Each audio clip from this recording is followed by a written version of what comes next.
Nuestros enemigos, líbranos, Señor Dios nuestro, en nombre del Padre, del Hijo, del Espíritu Santo. Amén. Siéntese, por favor. Estamos hablando sobre las virtudes, la virtud de la fe sobre todo, que es la que congloba el inicio. De la fe proviene la esperanza y luego viene la caridad, el amor a Dios. La fe, mis hermanos, tiene que creer un objeto, es creer en Dios, claro. Pero Dios vino a este mundo, nos dio una doctrina, que decimos credo, mandamientos, oraciones y sacramentos. Se llama doctrina cristiana, le llamamos también catecismo, instrucción religiosa. Hoy vamos a ver de la fe, ese objeto. Hay unas cosas que se necesitan creer para salvarnos. Es el medio para salvarnos. Y en el decreto que hizo hace exactamente 100 años, el año 1910, el día 10 de agosto, o el 5 de agosto me parece, exactamente 100 años antes del decreto que hizo nuestro señor arzobispo, ¿verdad?, para la primera comunión. Nuestro señor arzobispo hizo un decreto para que se prepararan bien para la primera comunión y la confirmación aquí en Tijuana. El vicario general, el padre Juan García Rubalcaba, remarcó en mi presencia de que cada sacerdote y los padres de familia tienen que ver en cada caso particular. Y cuando son muchachos ya grandes, pues no obliga esa ley de 2 años, no, porque sería una carrera universitaria, 4 años para la iniciación cristiana. Nos dice San Pío X que el niño, al llegar al uso de razón, tiene obligaciones. La primera obligación es confesarse, y la segunda obligación es comulgar. Pero si no ha hecho la primera comunión, no puede hacerlo. Y entonces el sacerdote es el culpable de que ese niño no cumpla con los mandamientos de la Santa Madre Iglesia. Y dice San Pío X, ¿qué se necesita para hacer la primera comunión? Que debe ser después de la confirmación, ¿oyeron? Entonces vale también para la confirmación, si tienes cabeza, Si no tienes cabeza, no escuches este programa, cámbiale de canal y vete a ver otra cosa en el internet, Pero los que quieran pensar, razona, ¿cuál es el orden de los sacramentos? Bautismo, luego confirmación y luego primera comunión. Eso es el orden normal, tradicional, que siempre se ha seguido. Y si el Papa Santo, con su autoridad infalible, nos está diciendo que para recibir la Sagrada Comunión se necesita que el niño llegue al uso de razón.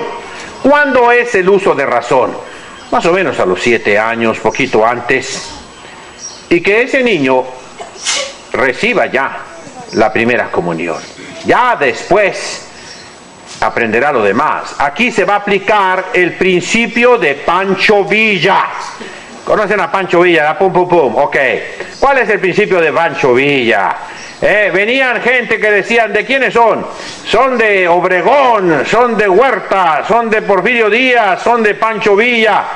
Y él decía muy fácil, a ver, todos los prisioneros que agarraron, bueno, no hay problema, si son míos, ahorita fusílenlos, después averigüen, ahorita fusílenlos, después averigüen, Entonces, aquí viene lo mismo, vamos a aplicarlo en un plan espiritual bueno, hermoso, no será de Pancho Villa, será de Porfirio Díaz, será del que tú quieras, pero nos da la idea que te quiero transmitir en este momento, El niño tiene derechos. Tiene derecho de recibir a Jesucristo. Dejad que los niños se acerquen a mí, no se lo impidáis. Y ese derecho comienza a contar desde el momento del uso de razón. Entonces tiene derecho a recibir la Sagrada Comunión. Y la confirmación debe ir antes de la primera comunión. Entonces la criaturita tiene esos derechos que no se están respetando. Por ello, en cada familia yo los invito a ustedes a que preparen a los niños rápido y que vean a los sacerdotes y les digan a los padres. Por eso es necesario que conozcan la doctrina pontificia, lo que el Papa dijo.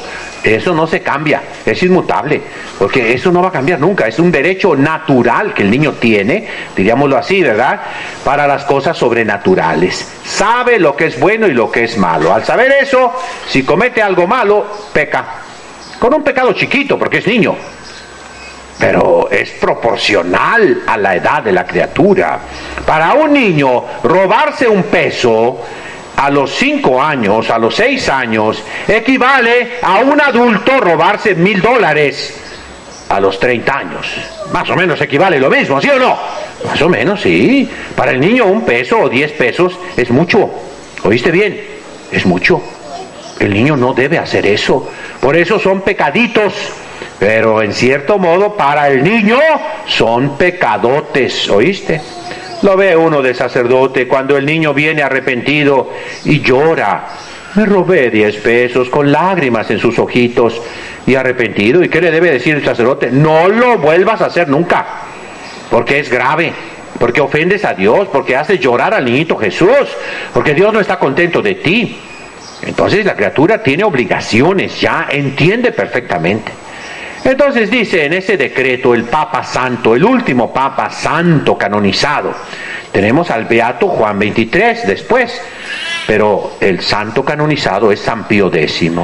Nos dice que el niño tiene obligación de saber las verdades que son medio para la salvación.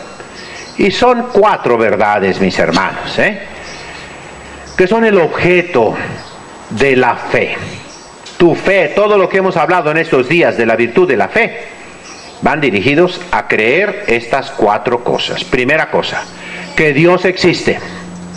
Segunda cosa, que Dios castiga a los malos y premia a los buenos. Eso lo debe saber el niño. Y lo debe saber todos nosotros, ¿no? Cuarta cosa, que existe el misterio de la Trinidad. O sea, que en Dios hay Padre, Hijo y Espíritu Santo. Y la última cosa, que Dios nuestro Señor se hizo hombre. Hoy es la fiesta, cuando Cristo, nuestro Señor, fue concebido por obra del Espíritu Santo en el seno purísimo y virginal de la Santísima Virgen María. La encarnación. Entonces, ¿cuáles son las 4 verdades obligatorias que debemos creer para salvarnos? Que Dios existe, que Dios castiga a los malos y premia a los buenos, que existe Padre, Hijo y Espíritu Santo. Y por último, ¿cuál fue? A ver. Que se hizo hombre. Vamos a comenzar pues con la primera verdad. Dios existe. Esto lo tenemos dentro del corazón. Lo recibimos por el bautismo. El santo bautismo provoca en nosotros la virtud de la fe, la origina, la causa, la produce en nuestro corazón. Hace que nuestro entendimiento tenga esa apertura a las verdades divinas. Y nuestra madre, nuestra madrina, nuestro papá, nuestra familia, nos inculca esa primera verdad fundamental. Dios existe, Dios es. Fíjense bien, el español es una lengua muy culta. Viene del latín, pero el español se formó con personas en la guerra, en momentos dificilísimos, en una batalla constante, no solo con la espada y la lanza y el caballo contra los musulmanes, los herejes, sino en una batalla ideológica en que el musulmán, el judío, penetraron toda la sociedad española. Y el judío, ayer hablábamos de la brujería, por ejemplo, minaba, transminaba, como la humedad se mete. Cuando hay humedad, los bloques sacan el salitre, ¿se han fijado? Y así el judaísmo se metió. Los judíos prestaban el dinero, eran los bancos de aquel tiempo, lo cual es bueno. El banco es algo muy bueno, pero a veces se excedían en el interés. La iglesia inicia los montes de piedad. La iglesia trata de reprimir esos abusos, pero pues tristemente quedó en la cultura mexicana, en la cultura española, a una persona muy agarrada, muy interesada en el dinero. ¿Cómo le dicen? Pareces judío, ¿verdad? Y es un insulto, pues sí, pero pues muy merecido a veces, y todavía hoy lo vemos en la actualidad, lo vemos en la sociedad. El judío ejerció la medicina. Mis respetos para los médicos judíos a lo largo de la historia, son los mejores que ha habido. Nadie lo niega, y todavía hoy en la actualidad. Pero también a través de la medicina se metió la brujería. Los estudios de mística judíos, dicen los antiguos, entre los mismos judíos, debes estudiar, les decía, a la edad de 3 años comienza a estudiar con tu papá la Torá, aprenderte de memoria la Biblia, o sea, los 5 libros de Moisés, no toda la Biblia, los profetas y los escritos, o sea, los escritos históricos y proféticos y sapienciales, solamente se aprenden los 5 primeros libros: Génesis, Éxodo, Levítico, Números y Deuteronomio. Eso es de memoria. Para ellos esa es la ley, lo principal. Después de eso viene la repetición, la tradición oral, la ley que se dio por boca, no por escrito, que se llama la Mishnah, la segunda. Y después, ya más grande el niño, eso es a los 13 años, más grandecito, comienza a aprender el Talmud, la Gemara, lo que completa. Y junto con eso va la Agadá, van los Midrashim, la investigación, diríamoslo así. Alguna que es anecdótica, de cuentitos muy bonitos, de fábulas, pero que tienen una enseñanza moral, hagádica. Y otra que es legal, preceptiva, haláquica. Esto lo pueden ver en una buena enciclopedia. Pero luego queda el último grado, el ápice, lo más alto de los estudios judíos. ¿Saben cómo se llaman? Estudios cabalísticos. La palabra cabalístico, cábala, ya nos da miedo, ¿sí o no? Son estudios de mística. Y dicen los mismos judíos, no todos pueden estudiar la mística cabalística.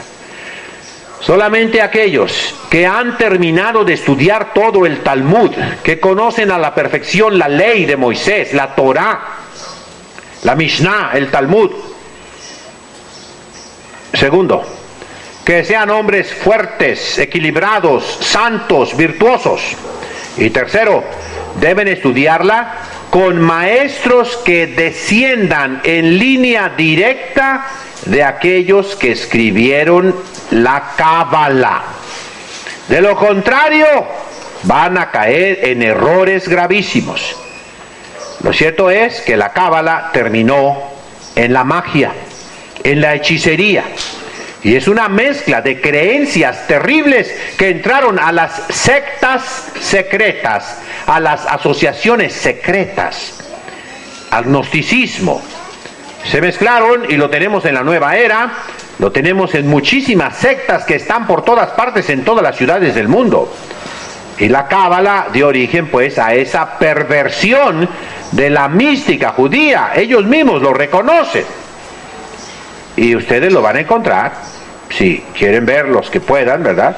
Los que sepan, los que sean capaces, ¿verdad? En esas sectas está lleno de esas cosas, ¿no? Una confusión espantosa de hinduismo, de budismo, de zoroastranismo, de la religión de los persas, ¿verdad?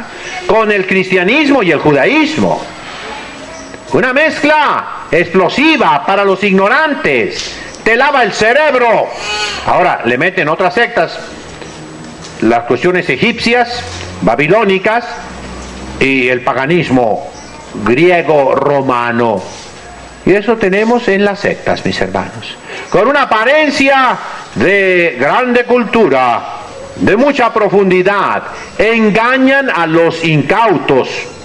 Por eso la iglesia excomulga, fulmina la excomunión a todas aquellas personas que se inscriben, que dan su nombre, que se meten a las sectas secretas, a las asociaciones secretas. Punto. Volvamos a San Pío X. Él dice pues que todos debemos creer que Dios existe. Hay un solo Dios verdadero, no son muchos.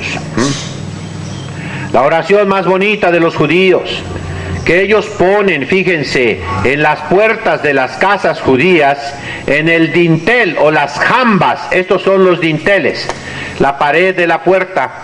Van a ver ustedes una mano o un signo o una especie de, no es amuleto, no es talismán, sino que adentro hay una cajita con un rollito pequeño donde está escrita la ley de Moisés más importante, diríamos el primer mandamiento de la ley de Dios. Se los digo en hebreo, ya muchas veces me han escuchado. Shema Israel Adonai Eloheinu Adonai Echad. Ve'ahavta et Elohecha mekol levabecha mekol meodecha mekol reoneca.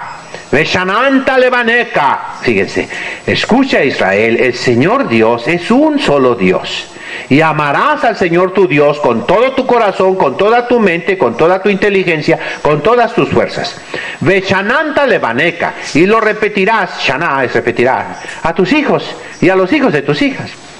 Y se lo repetirás cuando tú camines, cuando tú estés acostado, cuando tú estés sentado, cuando estés despierto. Día y noche se lo repetirás. El primer mandamiento, que es amar a Dios sobre todas las cosas. Y eso lo ponen allí ellos, ¿no? Entonces, ahí dice, Dios es uno solo. Uno solo. Nosotros los cristianos creemos en un solo Dios. Así comienza el credo.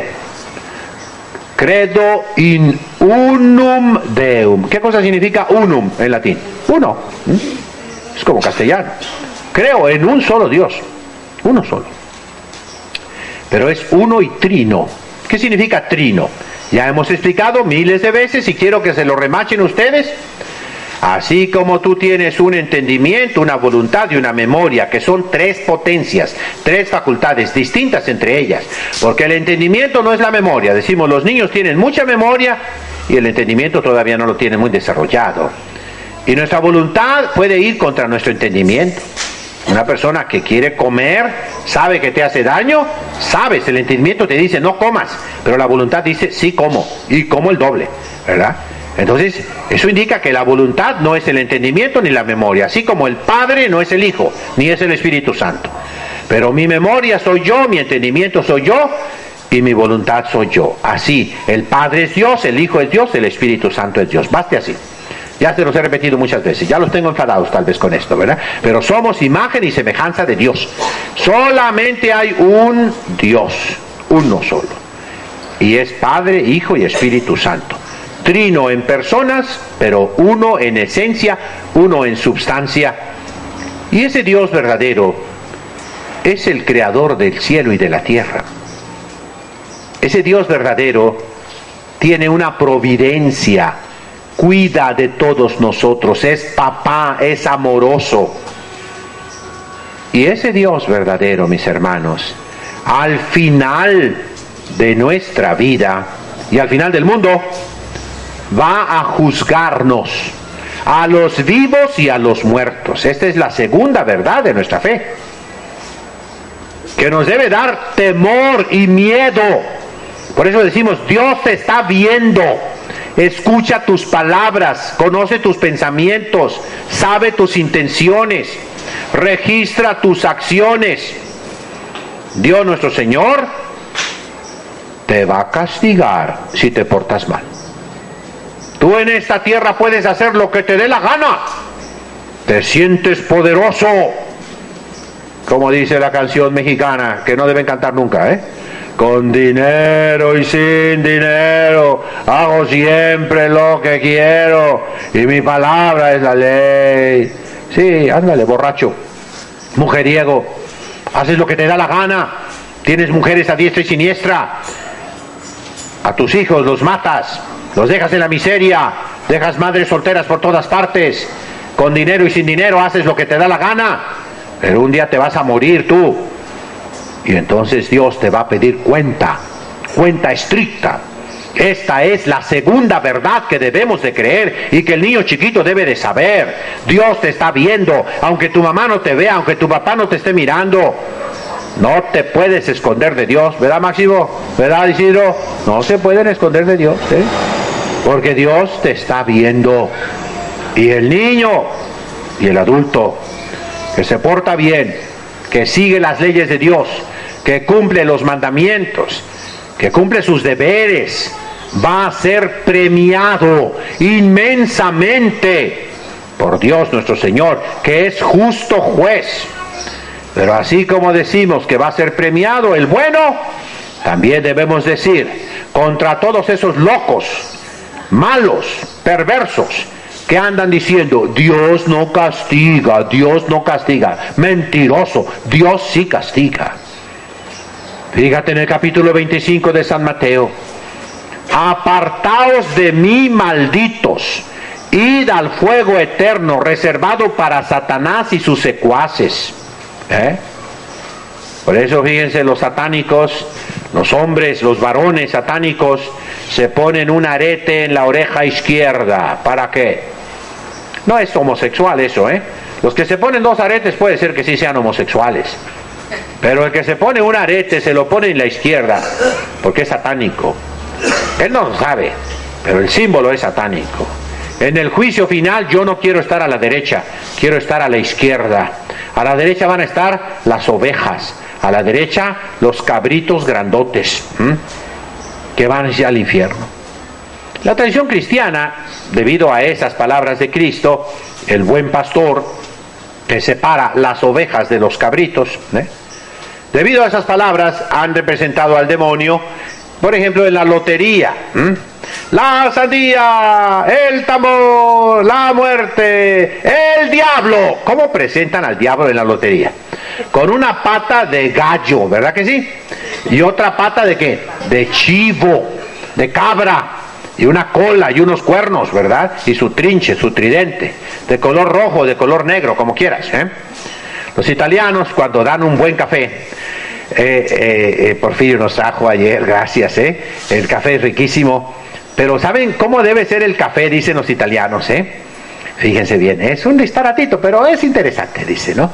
El café debe ser negro como el diablo, caliente como el infierno y amargo como la vida. En Italia el café lo toman sin azúcar, Ahora ya se usa mucho el azúcar, pero antes no. Y el café italiano, ¿saben cómo es? Una tacita chiquitita, pero parece lodo, Es espeso, ¿verdad? Y es muy rico el café italiano, ¿verdad? Hay unas cafeteritas por ahí, traje yo de Italia, pero es muy sabroso. El demonio puede ser negro, rojo, pone lo que tú quieras. Pero ¿por qué le ponen la pata de cabra, la pata de chiva? ¿Por qué? Porque en el juicio está a la izquierda. Y por eso el arete de los satánicos. Y no deben ustedes permitir que sus hijos se pongan arete, por ningún motivo. Son pervertidos y traen 2 aretes. O son satánicos. Pero el hombre no se debe poner arete. Claro, los indígenas, los indios antiguos traían aretes, eso es otro asunto. Si a esas vamos, en África, por ejemplo, había hombres que se ponían una especie de horma para los labios, y tenían los labios como de pato, los habrán visto en fotografías. Bueno, si tú quieres eso, pues también ponte eso, ándale, ¿verdad? Pero no, hijos, esos no son cosas cristianas, son cosas paganas. Si ustedes ven los faquires, la palabra faquir en árabe significa pobre. Los faquires, ¿quiénes son? Esos hindúes que andan por todo el mundo dando exhibiciones. Aquí recuerdo de niño que venían a Tijuana y en el Parque Teniente Morelos, de Teniente Guerrero, se ponían vidrios y se acostaban arriba de los vidrios, agarraban unas agujas grandototas y se atravesaban el cachete así, y el brazo se lo atravesaban. Yo lo veía, ¿verdad? Bueno, pero esos son paganos, esos no son cristianos. El cristiano no debe andar haciendo esas cosas. Entonces creo en un solo Dios. Y esa fe en Dios me debe dar confianza. Creo que se preocupa de mí, ¿sí o no? Sí. De hecho, la fe también se llama confianza, fíjese. Fiducia. ¿Confianza qué significa? Significa un bebito en los brazos de su madre. La palabra amén en hebreo significa yo creo. Yo estoy firme. Estoy segurísimo, estoy tranquilo. Y se usa también para el acurrucamiento de los niños, acurrucar, cucurru, paloma, ¿verdad? ¿Qué hace la palomita? Curru, curru. Y es un sonidito muy hermoso de la palomita que se está acurrucando. Y el niño también, como una palomita, ya se echó ahí, palomita echada, ¿verdad? Está descansando en los brazos de su madre, sabe que ella no lo va a traicionar. Súbele poquitito, por favor. Miren, hermanos, la fe es una solidez, es apoyarnos en Dios, en un solo Dios. No hay dos dioses. ¿Qué pasaría si hubiera dos dioses? A veces ganaba uno, a veces ganaba el otro, y significa que no son todopoderosos, porque si son dos, nomás no, Dios nuestro Señor es uno. El demonio no es Dios, las fuerzas del mal no son Dios. Esta fe debe ser inquebrantable. No sientas tú que Dios te ha abandonado, te está probando. ¿Qué decíamos ayer de las pruebas? Sufres mucho, sí, pero has aguantado. Es decir, Dios te ha juzgado digno de aguantar ese peso, digno de sostener esa carga. Dios te ha considerado capaz de acompañarlo al monte Calvario. Te ha juzgado suficientemente poderoso y fuerte, en lo espiritual sobre todo, para sostener esa guerra terrible contra el mundo, el demonio y la carne. Te ha asociado a su combate. Eres un guerrero junto con Él y vas a vencer, porque Él está contigo. Por ello, mis hermanos, la fe en un solo Dios. Es necesario creer que existe Dios, si no, no te salvas. La persona que dice, pues yo no sé si existe o no existe, pero pues si existe está bueno. Sí, hay un dicho por ahí, ¿qué pierdes con que Dios exista? No pierdo nada. Bueno, pero esa no es fe, ese es cálculo. Es como aquel que le prende una veladora al santo y también al demonio. Hay gente que se quiere proteger las espaldas, dice, bueno, por si es que existiera Dios, también le voy a dar algo a Dios. Y el diablo, pues también al diablo. A los dos les doy para que no se peleen. ¿Qué dice Jesucristo? Nadie puede servir a dos señores. Porque o amarás a uno o amarás al otro. Odiarás a uno o tal vez vas a odiar al otro, tarde o temprano. Entonces, esa fe que sea pura, que sea limpia la nuestra, cree firmemente que Dios existe, que es tu Padre, que es todopoderoso, que es previdente, que es providente, que Dios sabe tu destino y te ve con inmenso amor, que Dios nuestro Señor sacrificó a su propio Hijo por ti, y que te quiere, te hizo único, y que por ti hizo el cielo, la tierra y todas las cosas, que por ti dirige la historia, los eventos, los acontecimientos. Él los acomoda para tu bien. Nos dirá San Pablo, diligentibus Deum omnia cooperantur in bonum. Para los que aman a Dios, todas las cosas cooperan para su bien. Este es el primer punto de la fe que debemos de tener como medio para salvarnos. El segundo punto. El segundo punto dice que Dios es remunerador, ya lo dijimos, perdónenme. El segundo punto pues es que va a juzgarte. Ten temor de Dios. El temor de Dios es el inicio de la sabiduría. Ay de aquella persona que no le tenga miedo a Dios. Pero padre, lo debemos amar y querer. Sí, hijo. Un niño tiene que amar y querer a su papá, ¿sí o no? Pero también tiene que tener miedo, Ah, sí. Pórtate mal y verás con tu papá cómo se pone, Y así también tu mamá. La mamá debe chiquear, mimar a su niño, lo tiene que querer con todo el alma, dar la vida por él. Pero también tienes que ser mujer firme. ¿Qué ha pasado con las mujeres chiqueadoras? Las mujeres que, ay, mijito tan bonito, ay, mijito esto. ¿En qué termina el hijo? En narcotraficante, en secuestrador. ¿En qué termina? En delincuente, en vicioso, en afeminado. En eso termina tu hijo, porque no te tiene miedo. Y después hace contigo lo que le da la gana. ¿Cuántos hijos han matado a su mamá? ¿Cuántos hijos la traen de esclava a su madre? Por culpa de esa mamá que no lo educó en el temor de Dios. Dios nos puede castigar, sí, Señor. Y ay de ti que vivas en pecado mortal. Ay de ti que Dios no esté contento de ti. Ay de ti que tu vida no le complazca, no le agrade a Dios. Porque viene la ira de Dios, el castigo de Dios. Dios se enoja. Y es por tu bien que se enoja.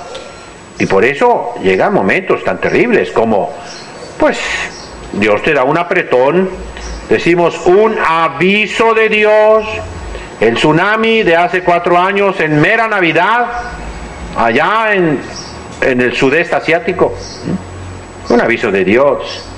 El terremoto de Haití es un aviso de Dios. El terremoto de Chile es un aviso de Dios. El temblor de la Ciudad de México fue un aviso de Dios. No hacemos caso, ok. Hasta que Dios se canse. Se canse. Las guerras, ¿qué son? Castigos de Dios. Lo que está viviendo Tijuana es terrible, terrible. Nunca Tijuana y ninguna ciudad de México había tenido esta experiencia que tiene la sociedad de Tijuana. ¿Ya para qué hablo? Pero cada familia tiene que tener temor de Dios. No peques. Si tienes temor a Dios, no pecarás. Hay que tenerle miedo a la muerte. También aquí, miren, hay que entender bien las cosas. Decimos, la muerte es el encuentro con Dios, sí. Si toda tu vida has estado amando a Dios, deseando a Dios, queriendo a Dios, conociendo a Dios, sirviendo a Dios, obedeciendo a Dios, y te lo vas a encontrar, qué alegría tan grande. El momento de la muerte debe de ser la alegría más grande de la vida, y es la ofrenda mayor, es la entrega total, le das a Dios todo. Te doy mi vida, Señor, te doy mis familiares, mis riquezas, mi cuerpo, todo lo que tengo, mis fuerzas, toda mi existencia te la entrego, Señor, y en tus manos encomiendo mi espíritu, sí, pero también la muerte, hijos, debemos de tener miedo de la muerte, por la cuenta que le vamos a Dios, y entre más viejos, más miedo debemos de tener, Recuerdo el padre Máximo, ya para morirse, el último año, a mí me dijo, y les decía a los que iban a misa, yo hago una alianza con Dios, decía el padre Máximo, un pacto con Dios, un contrato con Dios nuestro Señor. Ya no voy a pecar nunca, no quiero ofenderlo. Y lo decía con lágrimas el padre Máximo. Se preparó para la muerte, porque la muerte es tremenda, Como dice un canto maravilloso que compuso un franciscano en tiempos de San Francisco, en tiempos de San Antonio. Ese franciscano dice, dies ire, dies illa, solvet seclum infabila. Ese día, cuando tú te mueras, es un día de ira, de coraje, de rabia. Porque Dios va a juzgarte. Liber scriptus proferetur in quo totum continetur unde mundus judicetur.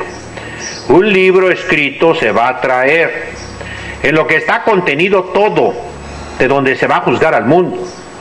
Decimos, un poquitito, son figuras si ustedes quieren, que un ángel está apuntándonos todo lo bueno que hacemos con letras de oro. Y un chamuco con un tizón ardiendo, un carbón, está apuntando todo lo malo que estamos haciendo. Y se van a comparar esos libros el día del juicio. Se nos habla de una balanza que tiene San Miguel Arcángel. Y en esa balanza se van a poner tus obras buenas aquí y tus obras malas acá, a ver cuál pesa más. Y si las obras malas pesan más, te vas al infierno. Es una manera de hablar, mis hermanos, pero es cierto. Dios va a juzgarnos. Y un buen juez va a ver todo, lo bueno y lo malo. Pero decimos nosotros, fíjense bien, la misericordia de Dios es infinita. Dios, dice la Biblia, Erek Afaim Verrab Gesed. Erek significa largo de misericordia. Rab Gesed, y grandísimo en la gracia. Él tiene gracia para todos, pero necesitamos pedirle perdón, necesitamos arrepentirnos, necesitamos acusar nuestras culpas con el confesor y hacer la penitencia, reparar el daño que hicimos. Los castigos pueden ser medicinales, vindicativos, pueden ser preventivos, deterrentes. Vamos a ver, un castigo medicinal. El muchacho no fue a la escuela. Como castigo medicinal, no vas a ver televisión, te vas a poner a estudiar toda la tarde, toda la noche, no te voy a dar cenar hasta que entiendas que no vuelvas a hacer. Y eso te va a servir a ti, porque vas a aprender más. Un castigo deterrente. Fue famoso en Sinaloa en aquellos tiempos, por los años 70, que asaltaban camiones de pasajeros y comenzaron a aparecer en los postes colgados con un letrerote: asalta camiones, y se acabaron los asaltos. Eso se llama una pena deterrente. La pena de muerte es deterrente para que nadie lo vuelva a hacer. Hay penas deterrentes menores, por ejemplo, cortarle las manos a una persona. Los musulmanes así hacen: robas la primera vez, te corta la mano derecha. Robas la segunda vez, te corta la mano izquierda. Vuelves a robar, yo no sé cómo le hagas, ¿verdad? Pero a lo mejor con los bracitos, ¿verdad? Te cortan la cabeza, ¿oíste? Y se acabaron los ladrones. A una persona, pues, se le pueden aplicar esas penas. A lo largo de la historia se han hecho, ¿eh? Ahora no es el tiempo, claro. No son los momentos de hacer esas cosas. Yo no estoy diciendo que lo hagan, los que me están oyendo. No digan: Monseñor Puente dijo que le corten la mano. No. Simplemente te doy el ejemplo histórico de lo que es una pena deterrente. Todo mundo que ve un manco dice: ay, pues yo mejor no robo porque me van a cortar la mano. Hay una película que se hizo en los años 60, Adiós a África. Si la pueden ver, se las aconsejo. Es cruda, terrible, pero son documentales de cómo estaba la situación de África después de la independencia de todas esas colonias francesas, inglesas, portuguesas que había en África. Terrible desorden. Y ahí se muestra un montón de manos y se ve en la película cómo le están cortando las manos a la gente. Horrible, ¿eh? Dios nuestro Señor a veces manda penas deterrentes, que todos decimos: mira, hijo, no hagas lo que... Fíjate lo que le pasó al muchacho ese. No lo hagas tú. No lo hagas. Fíjate lo que le pasó a esa muchacha. No lo hagas tú. Sí, la gente se frena un poquito. Hay penas que son vindicativas. Tú robaste $1,000, vas a pagar $10,000 y vas a la cárcel. Es tomar venganza, pero vindicativo no es la venganza en el sentido estricto, sino que es una multa para que aprendas tú y aprenda la sociedad que no debes defraudar, que no debes robar, que no debes mentir. Se te castiga más duro. Pero si yo nomás robé $1,000, pues vas a pagar 10,000. Pero no es justo. No, sí es justo. Rete que es justo, para que aprendas a nunca, jamás volver a robar ni siquiera un penny. Y sirve, mis hermanos. No a todo le sirve, pero a la mayoría sí le sirve. Dios nuestro Señor, pues, también da penas en esta vida. Y son todas llenas de amor y misericordia, aún la pena de muerte. La pena de muerte hace que una persona se arrepienta, entienda, acepte que hizo mal y ofrezca todo lo que está sufriendo y lo que va a sufrir en ese momento de la condena, de la sentencia, de la ejecución. Y nos dice la Iglesia que si se arrepiente se va derechito al cielo. ¿No sabían esto? Ya se los he dicho, ¿eh? El condenado a muerte que acepta, que es claro que sea culpable, no el inocente, ese es otra cosa, ¿eh? A mí me preguntaban: Monseñor, ¿usted qué piensa de la pena de muerte en México? Pregúntale a los jueces y a los policías, ¿eh? Yo digo, la doctrina de la Iglesia siempre ha aprobado la pena de muerte, pero dada la situación en que vivimos en todos los países, donde puede haber mucha corrupción, mejor no, porque al que van a matar es al inocente, y el culpable, feliz de la vida. Entonces, ¿para qué hacer eso? Mejor así como estamos, siquiera no los matan, porque en las cárceles pues se puede poner ese letrero grandísimo, ¿verdad?, que se podía poner: ni están todos los que son, ni son todos los que están, también en los manicomios, pero sobre todo en las... Tercera verdad que debemos creer es la Santísima Trinidad. Dios es Padre, Dios es Hijo, Dios es Espíritu Santo. La Trinidad, decíamos ayer, nos divide, nos separa de los mormones y de los de la Iglesia de Jesucristo de los últimos días, de los mormones y de los testigos de Jehová. Ellos no creen en la Trinidad. El creer en la Trinidad nos separa de los judíos, que creen solamente en Dios y que no aceptan la Trinidad, que están ciegos, que no ven que ya está en el Antiguo Testamento de una manera muy clara. Los judíos rechazaron de la Biblia 7 libros, los 2 de los Macabeos, el libro de Judith, el libro de Tobías, el libro de la sabiduría, el libro de Baruch y unos pedazos del libro de Daniel y otro libro, ¿cuál es el otro? El eclesiástico. En esos 7 libros se encuentran alusiones clarísimas a la Santísima Trinidad, al Padre, al Hijo, al Espíritu Santo. En el libro de la sabiduría, en el libro del eclesiástico, son libros sapienciales, que se ha dicho, ¿por qué los judíos los echaron fuera del canon si antes los admitían? Porque no están escritos en hebreo, eso decían, no es cierto. Métanse al internet, hay un proyecto en Cincinnati, Ohio, del Hebrew Union College. Los que me oigan en televisión pueden meterse al internet. Y ahí hay un proyecto científico, una maravilla, Comprehensive Aramaic Lexicon, el léxico aramaico comprensivo, o sea, todo lo que hay escrito en arameo, ahí lo han puesto. Es una maravilla. Y ahí viene el libro de Tobías, dicen es medieval, bueno, pero viene en arameo. Entonces, no es cierto que fue escrito nada más en griego, existió en arameo. Tenemos el libro del eclesiástico o Ben Sira, muchísimo en arameo. En Qumran se descubrieron pedazos así. Tenemos el libro de Baruch, de los pedacitos que quitaron de Daniel. De manera que los judíos rechazan, por ejemplo, el libro de Judith. ¿Por qué? Porque es imagen de la Santísima Virgen María que le aplastó la cabeza al dragón, como Judith le cortó la cabeza a Holofernes. Es un libro simbólico. El pueblito donde vivía Judith, ¿cómo se llama? Betulia, que significa virgen, la pureza. Si vemos el himno de los 3 jóvenes en el horno de Babilonia, ahí se habla de Padre, Hijo y Espíritu Santo, y es una tradición antiquísima en la iglesia, en la liturgia. Es el único salmo en el que no se dice gloria, se usa los domingos en la mañana, en laudes, porque ya viene allí Padre, Hijo y Espíritu Santo.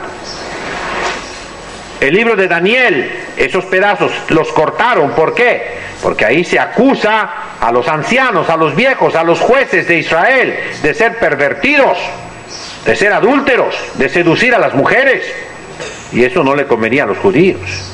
El libro de Baruch, ¿por qué lo rechazaron? Porque acusa a Israel de ser infiel y le dice clarísimo que son castigos de Dios. El libro del eclesiástico, ¿por qué lo quitaron los judíos? Y también los protestantes, Los protestantes siguieron a los judíos con Lutero, porque era el libro de catecismo para preparación al bautismo. La palabra lo dice, eclesiástico. El libro de Tobías, ¿por qué? Por el matrimonio cristiano, Ahí se ve Sara y Tobit que se casan, por los ángeles de la guarda, la existencia de los ángeles, por la providencia de Dios, etc. Los protestantes, enemigos de la iglesia, siguieron a los judíos en esto. Volvamos al punto. Dios nuestro Señor es Padre, Hijo y Espíritu Santo. El Hijo es Dios, el Padre es Dios, el Espíritu Santo es Dios. ¿Qué es el Padre? Podemos decir que es la inteligencia. Dios es la suma verdad. Y al contemplarse a sí mismo, produce un concepto. Concepto viene de concebir. Concibe un hijo. Tus ideas tuyas son tu hijo. Hay una ley que dice propiedad intelectual. Un autor tiene derecho a lo que produjo. Tus ideas son independientes de ti. Cada libro, por ejemplo, fue concebido por un autor que lo escribió. El autor ya se murió, pero ahí tengo el libro y lo sigo leyendo. Es el pensamiento de ese autor. Son los conceptos, las ideas, son los juicios, son los raciocinios de ese autor. Y es algo distinto. Así decimos, el Hijo, la segunda persona de la Santísima Trinidad, es distinto del Padre.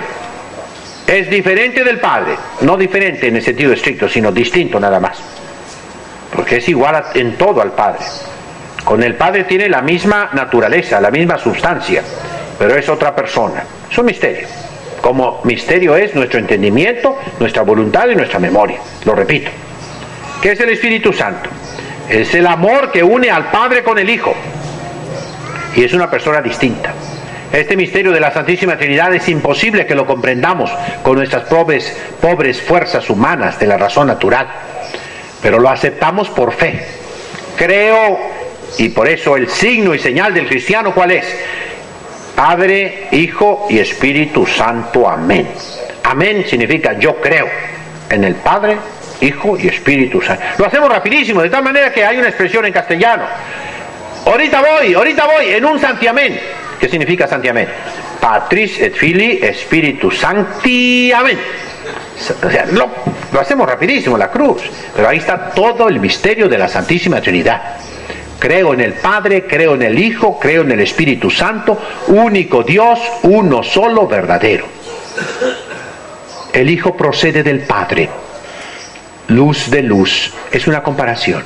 Luz de luz es, si está prendida esta vela, de ahí puedo prender miles y miles y miles, ¿verdad? Con esa alumbrada que está afuera, puedo quemar todo Tijuana. No necesito dos, con una sola, ¿verdad?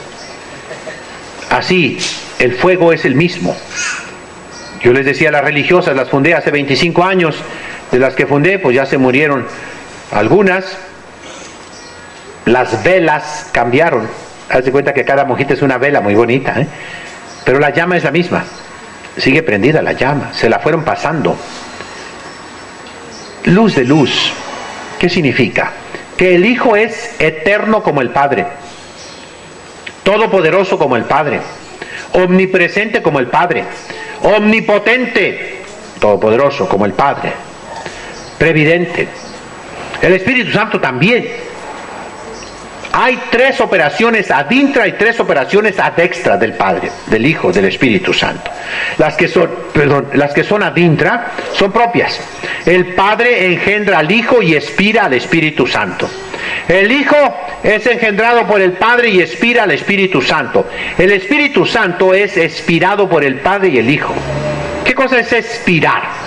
Cuando una persona muere, muchas veces se oye un respiro. Como que echa fuera el último respiro. Se llama ya expiró. Respirar es sacar y entrar. Inspirar es llenarte de aire, de oxígeno, ¿verdad? Estás inspirado. Expirar significa soplar, pues. El Padre como que sopla al Espíritu Santo. El Hijo también. Y añadió la Iglesia en el credo, en el símbolo niceno-constantinopolitano, a diferencia de los ortodoxos, o sea, de los bizantinos, la palabra filioque. El Espíritu Santo procede del Padre, filioque, y del Hijo. Los ortodoxos dicen nada más del Padre, pero es lo mismo, o sea, en sí es la misma fe. La formulación es un poco diferente. Comenzó en España, después en Francia, de esta manera para hacer más claro que el Espíritu Santo proviene del Padre y del Hijo. El Padre, el Hijo y el Espíritu Santo tienen operaciones ad extra, hacia afuera. La creación, ¿quién la hizo? ¿El Padre? No, el Padre, el Hijo y el Espíritu. Fíjense bien, en el Génesis dice, Dios hizo el cielo y la tierra así. Bereshit bara Elohim et hashamayim ve'et haaretz. En el inicio creó Dios el cielo y la tierra. Ve'haaretz hayetá tohu babohu. Suena feo, ¿eh? Pero la tierra era un caos y una confusión. Dice, ve ruach Elohim merrajefet al pnei hamaim. Pero se fijen que se pronuncia como en la película de la Pasión, ¿verdad? Yo gozo de esa película, la puedo ver 1000 veces, ¿verdad? Por el arameo sobre todo. Ruach, ¿qué es Ruach? El Espíritu. Elohim, de Dios. Merrajefet, revoloteaba sobre las aguas. Entonces, ahí vemos, el Padre creó, sí, pero ¿cómo lo dijo? Dios dijo, hágase la luz y se hizo. Dijo es palabra, pronunció una palabra. La palabra de Dios es el Hijo, la segunda persona, y el Espíritu Santo es la tercera persona. La creación es común a los tres. La providencia es común al Padre, al Hijo y al Espíritu Santo. La santificación es común al Padre, al Hijo y al Espíritu Santo. Somos templos vivos del Espíritu Santo, sí, pero el Padre, el Hijo y el Espíritu Santo vienen a vivir en nosotros. La redención no es obra únicamente del Hijo, no. El Padre, el Hijo y el Espíritu Santo nos redimieron, pero apropiamos al Padre la creación, al Hijo la redención, al Espíritu Santo la santificación. Pero son apropiaciones, valga la palabra, impropias. En sí, las operaciones externas de Dios son comunes a las tres personas. Hasta ahí dejamos.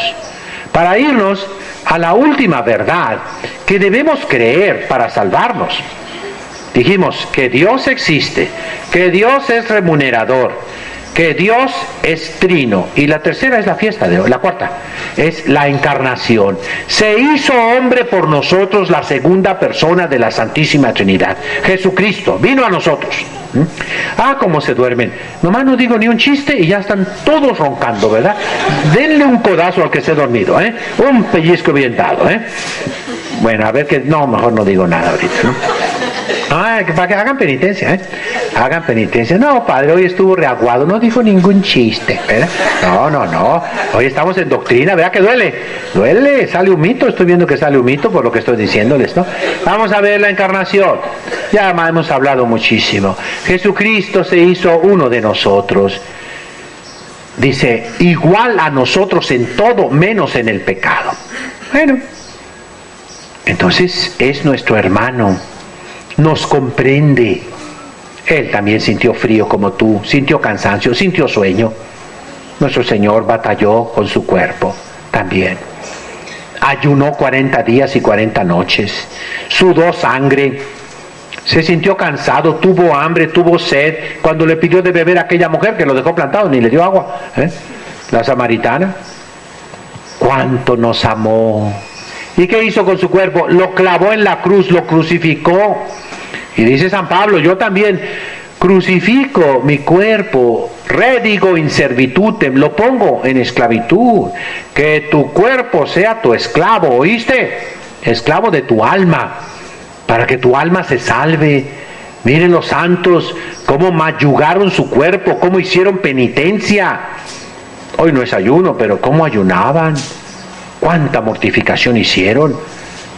No solo para salvar su alma, sino para salvar a otros. Junípero Serra, ese hombre santo, desde La Paz, Baja California, a pie se fue hasta San Francisco.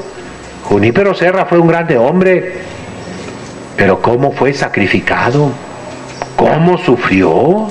Y todas las personas buenas tienen que sufrir, tenemos que sufrir, mis hermanos, como Cristo en su carne. Bueno, estas 4 verdades son absolutamente necesarias y es lo que el niño chiquito debe de saber para hacer la primera comunión. Que Dios existe, que es remunerador, la Trinidad y que se encarnó. Y dice San Pío X, volvamos a ese decreto maravilloso que está al inicio del catecismo grueso que les regalo, ¿verdad? Y si alguien quiere, pídame después de misa, Dice que el niño entienda la diferencia entre el pan natural, normal, y el pan eucarístico. Que sepa que es diferente, que es el cuerpo de Cristo, que recibes a Jesucristo nuestro Señor, de alguna manera, que esté lleno de amor. En el fondo eso nos dice el Papa, que el niño tenga amor. Y ya después de recibir la primera comunión, comienza la catequesis. ¿Oyeron? Ahora está todo al revés. Y por eso están las cosas como están. Aquí se aplica otra vez el principio de Pancho Villa. Primero que haga la primera comunión y luego que venga el catecismo. Qué incómodo se siente. Por un lado, miren, hijos, yo comprendo a esos sacerdotes y obispos que en todo el mundo ponen tantos requisitos porque dicen, es que si le das la primera comunión, ya nunca va a regresar la criatura. Y es cierto. En muchos casos nunca vuelven esas criaturitas. Y por eso se trata de darles mucho catecismo, muchos requisitos, para que una vez que hizo la primera comunión ya vuele y se vaya. Pero ¿qué debemos hacer nosotros? Primero, lo que propongo, y que ojalá quede grabado y se repita miles de veces. Comienza el catecismo, la mamá en la casa, a los 3 años, a los 2 años, entiéndelo. Comienza a enseñarle al niño a rezar y que repita el catecismo, las preguntitas del catecismo, sí se puede, desde chiquitito. Las madres enseñaron a Aarón, ¿se acuerdan? De 3 años el niño, y ya se sabía en cuanto comenzó a hablar, era una maravilla. Lo llevaban ahí con mi mamá, con mi papá, y se quedaban así, mi mamá. ¡Qué niño prodigio! No sabía leer ni esperanzas, pero se sabía todo el catecismo. Ojalá hagan lo mismo con este niñito que traen aquí, ¿eh? Este no es el Aaroncito. El Aaroncito era este es muy desobediente, pero de todos modos, agárrenselo. A repetirle y repetirle. Ese es el trabajo de la abuela, de la madrina, de la tía, de la hermana, de la mamá. Pero si la mamá trabaja, a veces sin verdadera necesidad, tu hijo no le van a enseñar en los kinders, no. En la escuela menos. Y aunque lo mandes a la escuela católica, no, hija. Es obligación de la mamá y del papá. El papá también. Fíjense, los judíos, ahí la mamá no entra. El papá es el que le enseña al niño. Y es una obligación. Hasta los 12 años, como el niño Jesús en el templo. Entonces el papá dice, Bar Mitzvah, ese muchacho ya sabe todo. De aquí en adelante, él es responsable. Yo ya cumplí. Pero eso sí, desde los 3 años estuvo duro. El papá, todos los días. Y eso falta aquí. Por eso tampoco hay amor al papá. ¿Qué decía yo en una conferencia? Lo que en México decía un literato. En México hay abundancia de madres y ausencia de padre. Y es cierto un poquito. La mamá, ay, qué buenas mamás mexicanas.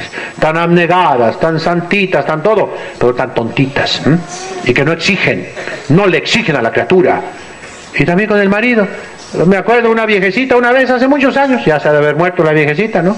El marido la pateaba, la golpeaba, todavía de vieja, ¿eh? Y yo le di una buena regañada al marido y a ella y todo, y ella llorando porque insulté a su marido, según ella, ¿eh? Lo puso a defender al marido, ¿no? Ay, mujer santa. Y ella me dijo, es que mi mamá me dijo que Dios y hombre, o sea, Dios y hombre verdadero, así lo interpretaba, que está Dios y el hombre, ¿eh? Y el hombre le dio una vida de perro y la señora, el hombre, ¿no? No, burra, no, señorita, hay que ser inteligentes.